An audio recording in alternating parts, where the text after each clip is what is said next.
여기 있는 대부분의 분들이 아이를 키워보셨을 것입니다. 그래서 우리말에 미운 7살이라는 말이 있습니다. 정말 너무 말을 안 들어요. 매일 때릴 수도 없고 어떻게 하죠? 저희 어머니도 그랬고 또 제 아내 세대도 그랬는데 요새 아이를 막 낳아서 이제 7살쯤 되는 자녀를 갖고 있는 모든 어미들이 똑같이 이러한 심정을 가지고 고백하고 있습니다. 그러니 한번 연수를 생각해 보십시오. 한 세대를 이 30년이라고 하는데 이 미운 7살이라는 말이 생긴 것이 세 세대만 보더라도 벌써 90년, 100년이 넘어가고 있다라고 하는 것입니다. 지난 주간에 인터넷으로 검색해 봤더니요. 어미들의 하소연이 여전히 끝이 없습니다. 근데 요새는 표현이 얼마나 격한지 저도조차 깜짝 놀랐는데요. 미운 4살, 죽이고 싶은 7살이라고 그렇게 표현을 하더라고요. 어미들은 흔히 아이가 아무 생각 없이 사고 친다라고만 생각합니다. 근데 요새 점점 뇌공학과 신체의학이 발전되고 있지 않습니까? 그러면서 드러나는 사실이 무엇입니까? 아이들이 아무것도 몰라서 사고 치는 것이 아니다라고. 오히려 뭐 좀 알아서 생각이 있어서 치는 사고라는 것입니다.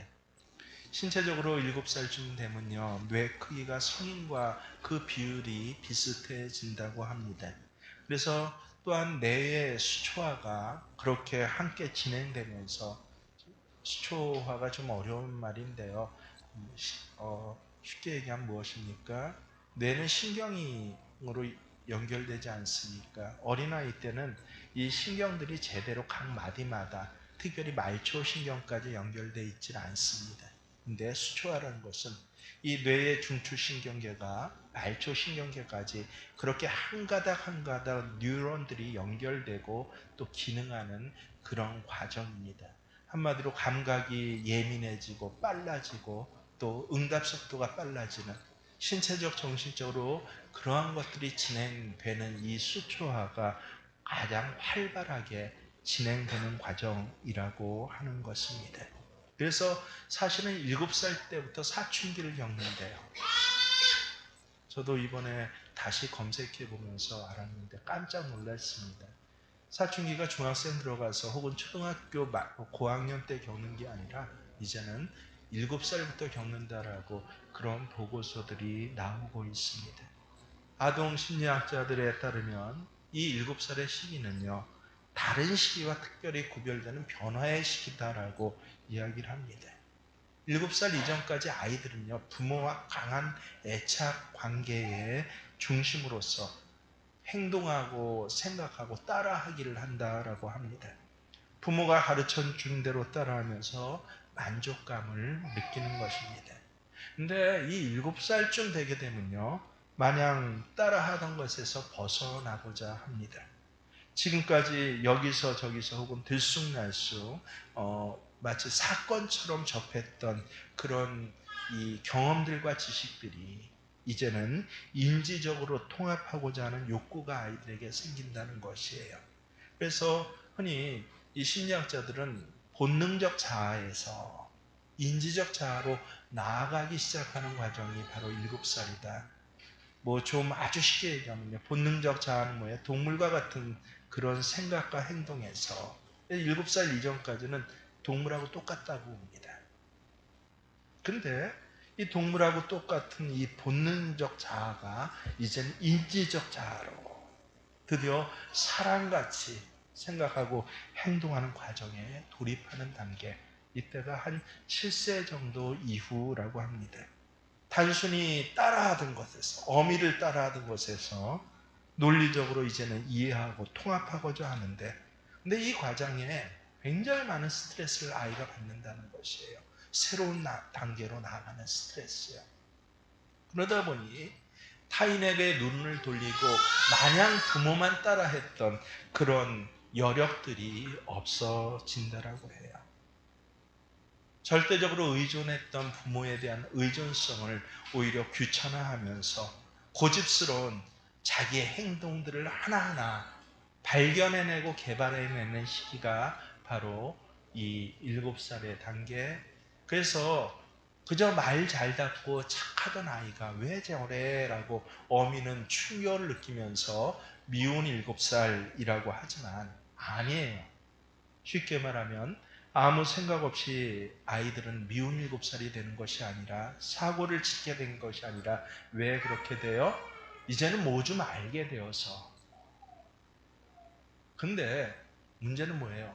뭐 좀 알긴 아는데 제대로 아는 것이 하나도 없어요. 정말 뭐 좀 조금만 알게 되면서 나타나는 몸의 반응들과 행동의 양식들이 미운 7살이라고 하는 것입니다. 근데 신앙생활에도 미운 7살의 시기가 있다는 것 여러분 아십니까? 처음 아무것도 모를 때는 겸손하게 배우고 따라하다가 이젠 나도 뭐 좀 알아 라고 생각하게 되는 순간부터 정말 자기만 알듯이 그렇게 자기께 옳고 자기 것이 진리듯이 행동하는 것입니다. 근데 미운 7살보다 더 심각한 문제가 무엇입니까? 여러분, 미운 7살은요 대부분 아이들이 무사하게 그 다음 단계로 넘어간다는 것이에요. 정말 그 다음 단계로 넘어가지 못하는 아이들을 향해서는 특별히 이 정신의학적으로 발달장애라고 이제 그것을 칭하게 됩니다. 그래서 몸은 30이 됐는데도 정신연령은 어때요? 7살 단계의 그 변화의 과정을 벗어나지 못하는 정신적 발달 단계를 걷는 사람이 간혹 있지만, 그래서 심각한 문제가 되지만 이것은 정말 간혹 있는 것이에요. 질병과도 같은 것인데, 근데 문제는 무엇입니까? 신앙에 미운 7살은요 다음 단계로 넘어가지 못하는 경우가 실제로 너무도 많다는 것입니다. 그래서 신앙생활한 지 7년이 아니라 10년, 20년, 30년 됐는데도 영원히 미운 7살에 머무는 신앙인들이 주변에 얼마나 많은지 모릅니다. 제가 이 의복에 대해서 얘기를 하는데 오늘 우리 장로님 보고 역시 장로님이십니다라고 속으로 생각하는데, 여러분 예배 자리에 의복은 무엇입니까? 예복이에요. 그래서 제가 항상 강조하는 것이 정장 입으십시오라고 하는데 정장이 꼭 양복 입으라는 소리는 아닙니다. 내게 있어서 가장 귀하게 입는 옷으로 입고 다른 몸, 다른 마음을 가지고 또 가장 앞선 마음을 가지고 나 하나님 앞에 나왔습니다라고 고백하는 것이 예배의 시간 아닙니까? 그래서 한때는 매주간 정장 입으라고 하고 한 20년 전에는 여신도들은 다 한복 입고 오세요라고. 한복 입기 얼마나 불편합니까? 남자도 힘든데 여자는 오죽하겠습니까? 또 지금처럼 더운 여름 날이면 얼마나 힘듭니까? 근데도 땀을 뻘뻘 흘려가면서 그렇게 한복을 입고 정장을 입고 오지 않습니까? 신앙의 초심 때는 다 따라해요. 여러분 한 가지만 생각해 보십시오. 근데 한 7년쯤 지나면 미운 7살의 단계가 있는데 이제 자기 생각이 생각나요. 꼭 양복을 입어야 돼? 정장을 입어야 돼? 가만히 한번 생각해 보십시오. 요새 시대가 얼마나 변하고 바꿨는데 여러 가지 자기의 이유 경우를 들면서 그러면서 어떻게 해요? 지도와 훈육을 이제 회피하는 것을. 그게 무슨 단계입니까? 이게 이런 것이 미운 7살의 단계구나. 신앙적으로 다른 것이 아닙니다. 뭐 대단한 일들이 아닙니다. 아 그렇구나. 성경에도 보면요 미운 7살의 신앙이 간혹 등장합니다. 오늘 본문에 나오는 요나 선지자가 대표적이에요. 성경은 요나 선지자를 소개하면서 아미떼의 아들 요나라고 소개합니다. 근데 이 뜻을 알면 얼마나 정말 하나님께서 정해주신 사람이고 멋진 이름인지 모릅니다. 아미떼는 아멘의 그 원어가 아멘이에요. 아멘이 무엇입니까? 진실이라는 뜻이에요. 진실. 그리고 요나라는 것은 무엇입니까? 히브리어로 비둘기라는 뜻이에요. 그래서 아미떼 아들 요나, 우리말로는 사람 이름처럼 들리지만 이 히브리어의 사람 이름은요, 항상 뜻과 그 삶의 내용들을 갖고 있어요. 아미떼 아들 요나, 야, 진실의 복음을 전하는 비둘기와 같은 삶을 살 사람이라고 아예 그 아비가 그 아들에게 지어준 이름이 바로 이것이에요. 넌 앞으로 복음을 전하는 삶을 살 거야. 진실한 복음을 전하는 삶을 살 거야. 그 열망과 그 계시가 이 요나의 이름에 들어있는 것입니다. 근데 문제는 무엇이에요? 요나에게 미운 7살의 시기가 시작된 것입니다. 뭐 좀 알게 됐어요. 그런데 정확히 아는 것이 아니라 자기가 경험하고 자기 중심적인 것만, 사실은 뭐 좀 아는데 조금밖에 모르면서 그것이 마치 믿음의 전부이냐 진리이냐 생각하게 되었더라라고 하는 것이에요. 하나님을 몰라서 불순종한 요나가 아닙니다. 여러분 정확히 말씀을 보세요. 알긴 아는데 하나님에 대해서 조금밖에 몰라요. 대표적으로 요나가 고백하는 게 뭐예요? 왜 니느웨로 가라 하시니까 하나님, 이것이 7살 요나의 고백입니다. 여러분, 니느웨가 어떤 곳입니까? 아수르의 수도예요. 얼마나 이 아수르가 이스라엘을 못되게 굴었는지, 북이스라엘을 쳐서 망하게 하는 것이 바로 이 아수르 아닙니까? 이게 언제 일어날 일이에요? 요나가 800년 정도, 주전 800년 정도 사람이니까 북이스라엘 언제 망합니까? 722년에 망합니다. 그러니까 앞으로 몇 년 후를 요나는 선지자로 예견하고 바라보고 있는 것이에요. 약 70년 후에는 저 무지막지한 아수르가 우리 이스라엘을 쳐서 망하게 할 것인데, 나훔소에 보면 이스라엘을 망하게 할 때 아수르가 얼마나 지독하게 못되게 잔인하게 굴었는지 한간에서 얘기하기 힘들어요. 뭐 한 가지 기록된 것만 하면 이 애를 뵌 산모의 배를 갈라서 그 애를 끌고 다녔다고 합니다. 왜 하필이면 아수르의 수도 니느웨입니까? 앞으로 내 70년 후에는 내 손주들 때에는 이 니느웨가 쳐들어와서 내 손주들을 사는 곳에서 이런 만행을 저지를 텐데, 하나님께서도 니느웨에 대해서 뭐라고 했습니까? 그 악한 성이라고 하지 않습니까? 악한 성은 망하게 해야지. 왜 그곳에 하나님의 복음을 전하라고 하십니까? 이게 요나의 고민인데 7살 아이의 고민이에요. 이것만 안 거예요. 거기에 더해서 요나는 하나님도 알고 있었어요. 하나님의 심정을 알고 있었습니다. 2절 말씀을 다시 한번 보십시오. 너는 일어나 저 큰 성읍 니느웨로 가서 그것을 향하여 외치라. 그 악독이 내 앞에 상달되었음이라 하시니라. 이 악한 성인데, 분명히 악한 성인데 그럼 망하게 하셔야죠. 하나님, 이방인의 아주 대표가 아닙니까? 근데 4장 1절에 보면 요나가 고백하는 게 뭐예요? 요나가 매우 싫어하고 성내요.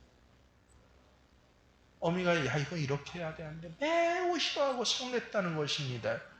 그 정도 그냥 싫어한 게 아니에요. 그냥 믿음이 없어서 혹은 하나님 심정을 잘 몰라서가 아니라 너무도 하나님을 잘 알기 때문에 매우 싫어했다고 합니다. 왜 그렇습니까? 저는 하나님이 그런 분인 줄 압니다라는 것이 4장부터의 고백 아닙니까? 하나님께서 저에게 니느웨로 가라고 할 때 하나님께서는 이런 분인 줄 압니다. 저가 악독한 성일지라도 하나님 앞에 엎드려 회개하고 자복하기만 하면 다시 용서해 주시고 회개하기만 하면 다시 구원해 주시는 그런 하나님이 아니십니까? 자비로우시고 은혜로우시며 노하기를 더디하시고 인애가 크시사 돌이켜 재앙을 내리시지 않는 그런 하나님인 줄 내가 알고, 내가 복음을 전할 때 혹 니느웨 사람들이 회개라도 하면 이 니느웨가 망하지 않고 70년 이후까지 건재할 것이기 때문에, 그런 하나님의 심정을 알기 때문에 내가 니느웨로 안 가요. 안 가는 게 그냥 안 가는 건지 아세요? 이유가 있습니다라고. 미운 7살의 짓을 지금 요나가 하는 것입니다. 3절을 보세요. 뭐라고 합니까? 그러나 요나가 여호와의 얼굴을 피하려고 일어나 다시스로 도망하려 하여 욥바로 내려갔더니, 그러나라고 시작하고 있습니다. 수능생이 있으면 정확하게 할 텐데 우리나라 국어 문법 구조로 그러나로 시작하는 문장을 문법적으로 역적이라고 합니다. 무슨 뜻입니까? 앞에 있는 모든 이야기를 뒤집는다라고 하는 뜻입니다. 앞에 있는 모든 내용을 반대한다라는 것이에요. 거부하는 것이에요. 그러나로 시작하는 요나의 실제적인 삶, 여기에 불행이 있고 문제가 있는 것입니다. 아이가 엄마의 눈을 피해서 사고를 치듯이 요나는 그러나 여호와의 낯을 피하기로 했다라고 합니다. 여호와의 낯이라는 것은 하나님의 지경을 뜻해요. 요나는 하나님에 대해서 알아도 좀밖에 몰랐던 게 뭐예요? 하나님의 지경은 이스라엘 아니라고 생각했던 것이에요. 그래서 이 이스라엘만 벗어나면 하나님의 눈으로부터 내가 피할 수 있어서 나 하고 싶은 대로 할 수 있어 라고. 핸드폰에 비유해 보면 이해가 쉽게 됩니다. 요즘은 기지국이 곳곳에 세워져서 우리나라에서는 통화 불능 지역이 많지 않죠. 외국 같은 경우, 심지어 미국 같은 경우만 해도 통화가 안 되는 지역이 20%나 된다고 해요. 땅덩어리에. 통화 불능 지역으로 가버리면, 하나님의 낯이 안 비치는 곳으로 가버리면 내 뜻대로 할 수 있어 라고 하는 것이에요. 자기 나름대로 뜻이 있었어요. 꾀가 있었어요. 또 이유가 명확하고 어쩌면 정당한 것 같았습니다. 그래서 니느웨와는 정반대인, 이 니느웨가 어디예요? 아수르니까 동쪽 아닙니까? 근데 정반대 다시스, 이 그리스 쪽으로 그렇게 가기로 해서 배를 타고 려고 어디로 갔다? 욥바로 갔다라고 합니다. 성경은 기가 막히게 그 다음부터 기록하고 있습니다. 웬일입니까? 마침 욥바로 가는 배가 거기에 기다렸다는 듯이 대기하고 있었더라라고 하는 것이에요. 모든 것이 요나의 뜻대로, 야 요나 네가 오라라고 하는 것처럼 그렇게 준비되어 있고, 야 이게 하나님이 어쩌면 좋아하시는 것이 아닐까, 요나는 그렇게 생각했다라고 하는 것이에요. 만사가 어때요? 요나 보기에는 순적하게 내가 뜻한 대로 일사천리로 진행되고 있었다라고 하는 것입니다.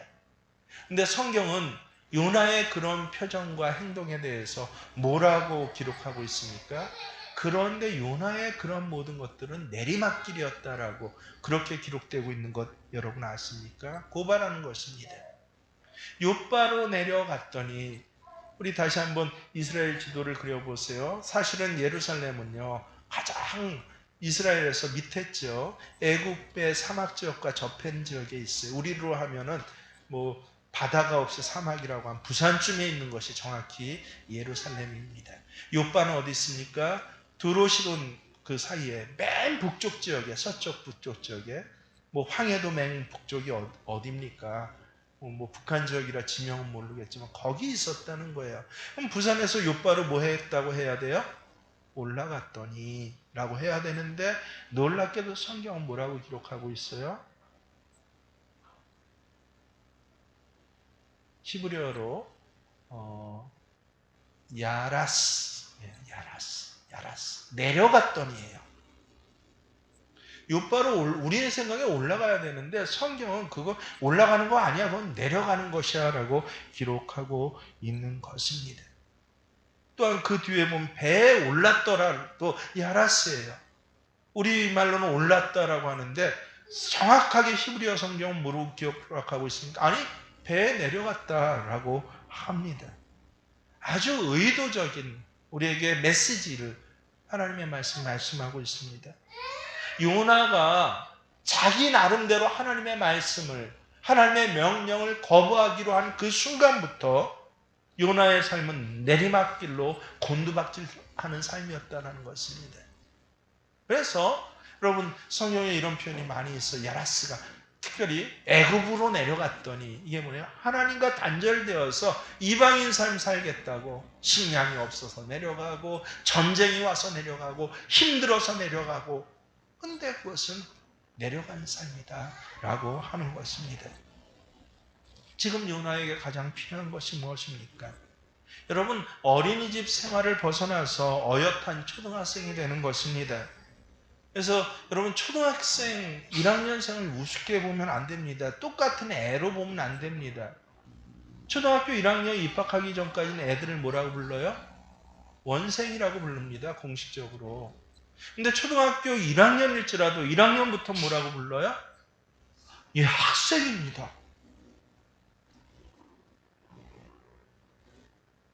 하나님께서는 요나를 원생이 아니라 학생으로 만드시기를 원하시고 그 일을 행하시는데 그게 4절 5절이에요. 여호와께서 어떻게 했다? 큰 바람을 바다 위에 내리시네. 바다 가운데 큰 폭풍이 일어나 배가 거의 깨지게 된지라. 사공들이 두려워하여 각각 자기의 신들을 부르고 또 배를 가볍게 하려고 그 가운데 물건들을 바다에 던지니라.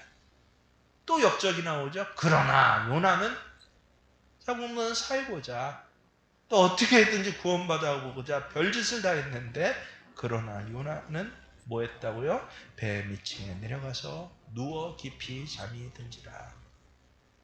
우리는 흔히 하나님이 손이 없다고 생각합니다. 근데 사실은요, 하나님보다 손이 더 많으신 분은 없습니다. 폭풍은 하나님의 손이에요. 하나님은 손바닥으로 뺨을 때리시는 것이 아니라 폭풍으로 뺨을 때리십니다. 정신 못 차리는 크리스찬 기업가들에게는요, IMF로 뺨을 때리셨어요.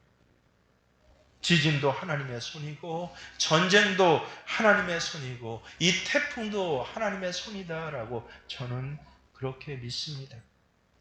하나님은 요나를 학생으로 만드시기 위해서 가장 무서운 폭풍을 먼저 사용하십니다. 이 폭풍이 얼마나 무서운 폭풍이었던지 배에 탄 사람 모두가 뭐라고 해요? 여러분 상인은요 절대 물건을 버리지 않습니다. 미치고 팝니다 라고 하는 것, 이건 세계 3대 거짓말 중에 하나다라고 제가 말씀드리죠. 저희 집안이 상인 집안이라서 압니다. 절대 물건을 미치고 팔지는 않는 상인의 그 문화와 기질이 어떻게 농사꾼은 뭡니까? 이 씨를 베고는 죽어도 먹고는 죽지 않는다는 그런 말이 있지 않습니까? 마찬가지로 상인은 어떻게 해요? 자기가 죽으면 죽었지 절대로 물건을 버리지 않습니다. 이게 상인의 가장 기본적인 삶의 태도고 삶의 방식인데 근데 어떻게 했다고 해요? 이 상인들이 폭풍이 얼마나 무서운지요. 물건을 다 바다에 집어 던졌더라 라고 합니다. 그런데도 폭풍이 잔잔해지지 않습니다. 그러나 요나는 이 와중에도 무엇했다고요? 배 밑에 내려가서 잠을 잤더라. 5절에 그러나 요나는 배 밑층에 내려가서 누워 깊이 잠이 든지라. 이 히브리에서는 시제가 굉장히 중요한데요. 뭐 어려울 거 없이 시제를 살펴보면요. 배 밑에서 잠드는데 폭풍이 왔다는 거 아니에요. 폭풍 오고 사람들이 죽어라 하고 살려달라고 자기 신들에게 빌고 물건을 다 버리는 것을 보면서도 요나는 그걸 보고 어떻게 했다는 거예요, 시제적으로? 그러나 요나는 배 밑으로 내려가서 일부러 잠을 잤더라. 어깃장 잠을 잤더라 라고 하는 것입니다. 이건 나와는 상관없는 일이야. 이건 어쩌다 우연의 일치지. 내가 하나님의 지경을 벗어났는데 배 타고 바다를 건너다 보면 이런 일이 어디 한두 번 일어나나 생각하면서 일부러 배 밑층에 내려가서 그렇게 잠이 들었다라는 것이죠. 그것도 깊이 일부러 깊이. 여러분, 그래도 그렇죠. 폭풍이 부는데 어떻게 잠을 잘 수 있을까요? 근데 그럴 수 있다는 거예요. 왜요? 미운 7살이라서. 정상적인 사고, 합리적인 사고를 하는 일반 어떤 사고의 영역을 갖춘 사람들은 절대 이렇게 행동하지 않죠. 근데 미운 7살은 알긴 아는데 어떻게 한다고요? 조금 알아요. 차라리 모르면 엄마 아빠 그대로 따라하는데 조금 아니까 이런 폭풍과 태풍이 와도 이런 재난이 와도 일부러 내려가서 이건 어쩌다 일어나고 내 불순종하고는 상관없는 일이야. 사람들은 우연이라는 말을 많이 합니다. 그러나 여러분 기억하십시오. 하나님 백성에게는요 절대 우연이 없습니다. 흔들리는 풀잎 하나에도 하나님의 음성이 저는 들어있다고 믿습니다. 근데 어떻게 이 엄청난 폭풍이 우연일 수가 있습니까? 어떻게 흰 가운 입은 사람이 저를 향하여서 당신 이제 얼마 못 삽니다. 당신 굉장히 위험합니다라고 경고를 하는데 이게 어떻게 우연이에요? 사람이 늙어지면 다 그런 병에 걸리나요? 딸마다 차를 타고 다니는데 이 큰 사고가 났는데 이게 어떻게 우연이에요? 그래서 합리적인 사람들은 어떻게 한다고요? 야, 이게 무슨 일인가? 라고 살펴보는데, 그런데 요나는 아니, 배 밑으로 일부러 그때 더 내려가요. 더 어깃장을 납니다. 다른 사람들 비명 지르고 살려주세요 라고 손을 쥐는데 자기는 나는 내 영혼 평안해 라고. 뭐 이 정도 일은 문제 없어. 내 믿음은 흔들리지 않아. 그걸 자기 믿음이라고 생각하면서 그런 어깃장을 하는 것이에요. 내 아이에게 이런 일이 생겼는데 이게 어떻게 우연입니까? 혹시 하나님의 손바닥이 아닙니까? 적어도 하나님 백성이라면 이 정도는 한번 생각해 볼 수 있어야죠. 이게 하나님 손바닥은 아닐까? 근데 이것조차 생각을 못 하는 거예요. 그러니 예배 시간에 와서도 꾸벅꾸벅 잠을 잘 수 있는 거예요. 지난 한 주간에 그런 일을 당하고도 어마어마한 폭풍우가 삶의 자리에 몰아쳤는데도 이건 내 신앙과 상관없고 하나님과 상관없어. 그냥 세상에서 다반사로 바다를 항해하다 보면 일어날 수 있는 일이야 라고. 그래서 그럼 우리 집에 갑자기 도둑이 들거나 강도를 만났을 때 내 아이에게 또 주변에서 세상은 다반사라고 불릴 만한 그런 일이 일어났을지라도 그냥 어쩌다 일어난 일, 재수 없는 일로 치부하고 넘어가서는 안 됩니다. 어쩌면 정말 하나님께서 내게 경고하시기 위한 메시지를 보내시는 걸 수 있습니다. 그럴 때 뭐 손해본 거 별로 없잖아 라고 하면서 그냥 또 잠들어서는 안 돼요. 하나님이 무엇을 경고하시는지, 내가 정말 무엇을 깨닫지 못하는지 점검해 보아야 할 시간입니다. 근데 요나 어떻게 했다고요? 점검이 안 돼요.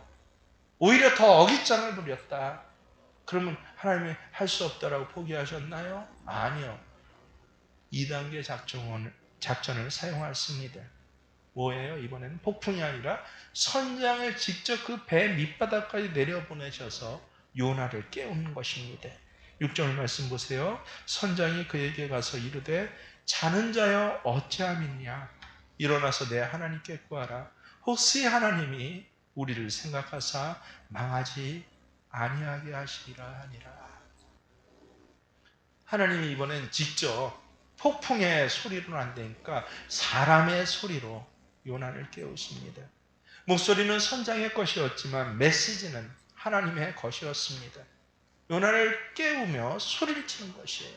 자는 자여 어찌 믿나 일어나서 내 하나님께 구하라.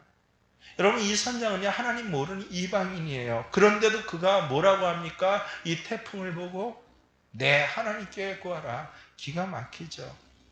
어려운 일 생기면 기도해야 되는데 믿는 사람이 오히려 더 기도하지 않습니다. 하나님이 답답해서 태풍과 같은 것들을 사용하시다가 마지막에 안 되면 사용하시는 게 이방인의 음성, 사람의 음성이에요. 믿지 않는 사람을 통해서, 믿지 않는 남편을 통해서 뭐라 그래요? 당신 교회 다니잖아. 기도라도 가서 한번 해봐. 선장의 음성이에요. 믿지 않는 친척을 통해서 혹은 여지껏 불순종했던 아들을 통해서라도 뭐라 그래요? 엄마 교회에서 날마다 기도하는데 이런 일 당했으니 기도라도 한번 해봐. 혹시 이런 음성 듣고 계신 분 안 계십니까? 나 기도 나 잘 못해. 그랬더니 뭐라고 그러는지 아세요? 주기도문이라도 해보라고 하더래요, 아들이.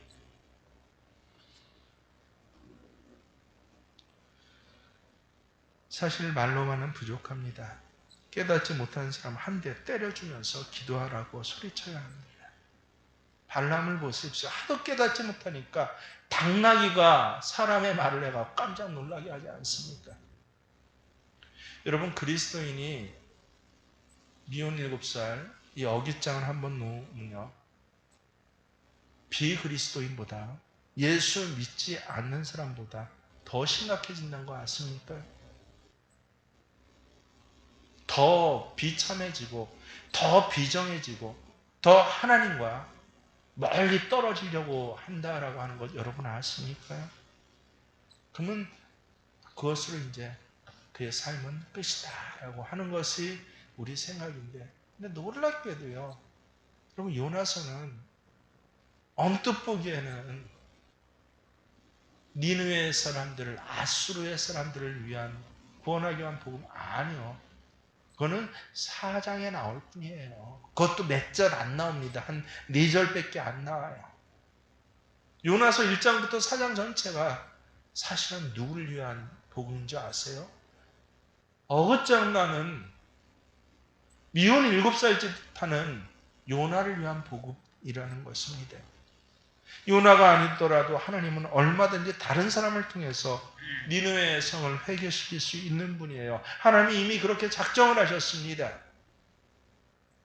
그런데 다른 사람을 불러 쓰시면 편할 터인데 하나님은 다시 요나를 흔들어 깨우고 선장을 보내고 다시 요나를 너는 내 백성이야 라고, 그 믿음이 한계선 가해까지 흘러가서 이제 아예 하나님의 영역을 넘어서 포기하려고 해도 그것을 붙잡는 분이 하나님이세요.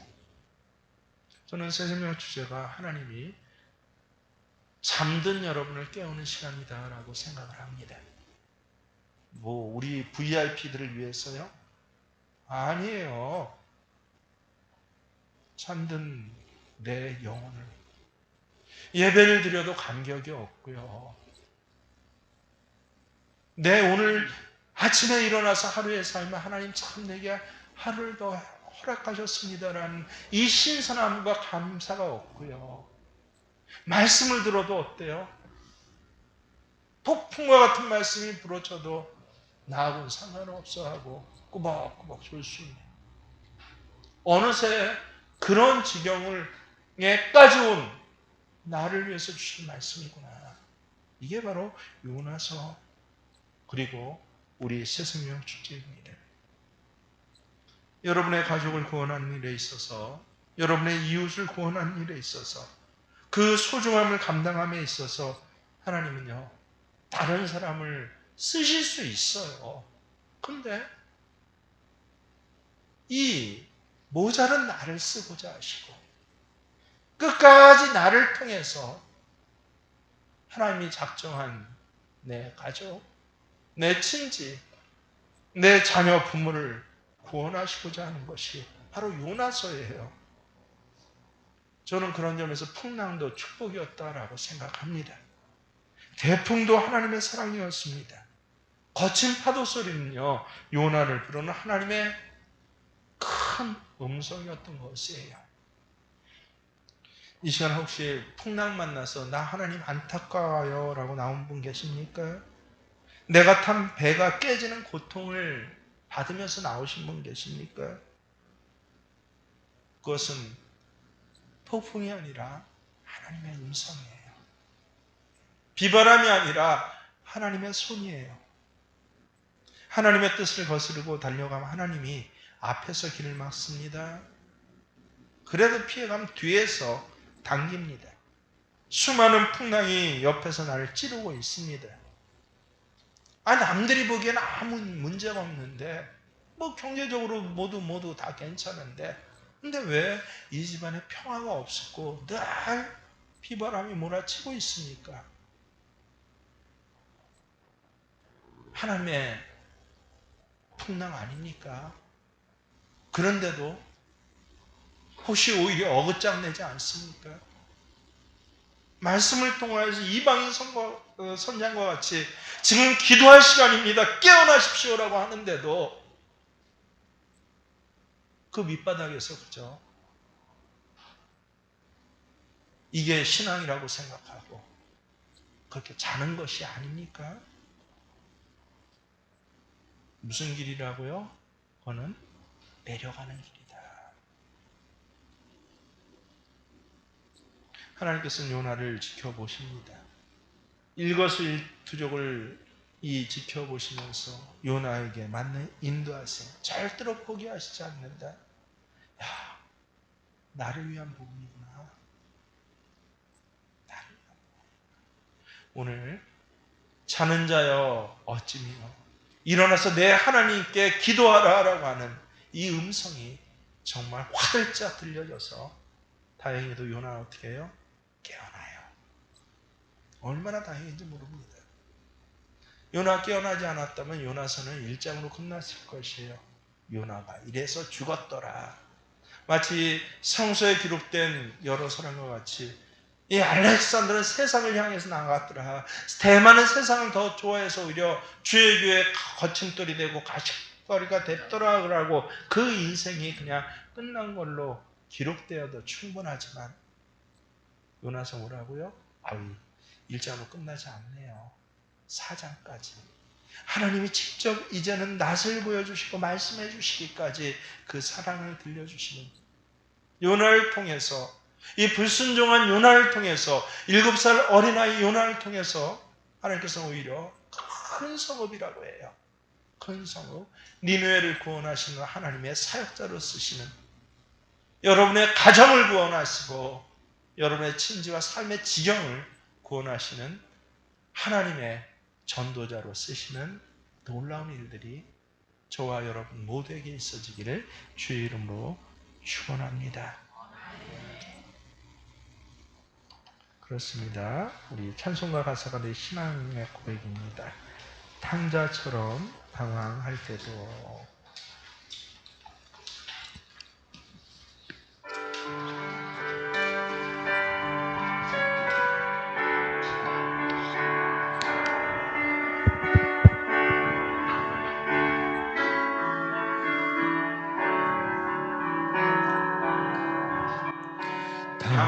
탕자처럼 방황할 때도 애타게 기다리는 부드러운 주님의 음성이 내 마음을 녹이셨네.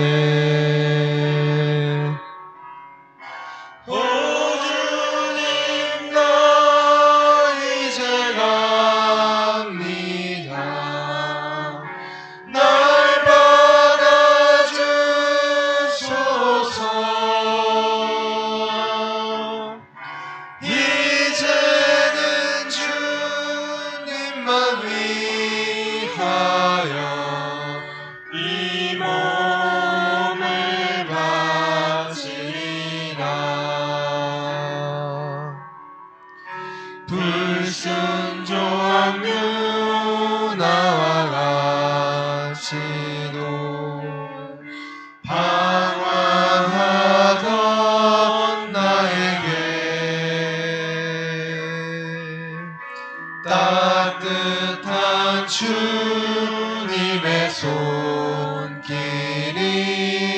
내 손을 잡으셨네.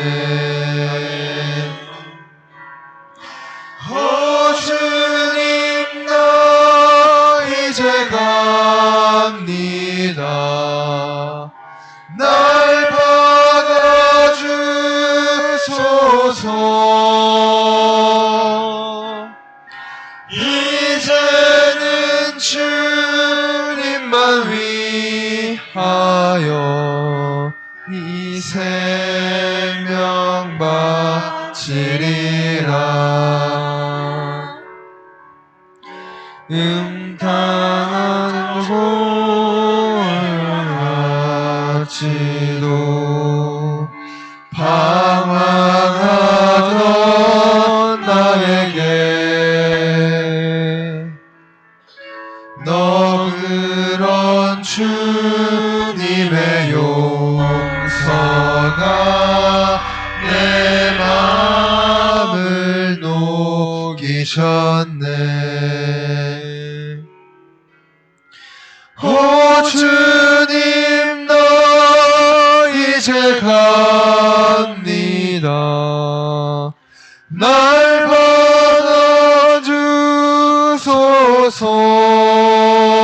받아주소서. 이제는 주님만 위하여 죽도록 충성하리. 이렇게 기도할 때 그렇습니다. 주님, 드디어 영혼의 축제를 앞두고 오늘 폭풍 가운데서 말씀하신 하나님의 음성이 들려지게 하시고 이 음성이 믿어지게 하여 주셔서 폭풍이 문제가 아니라 하나님의 그 사랑하심의 사랑을 알지 못하는 내가 문제입니다라고 고백하게 하신 거 감사드립니다.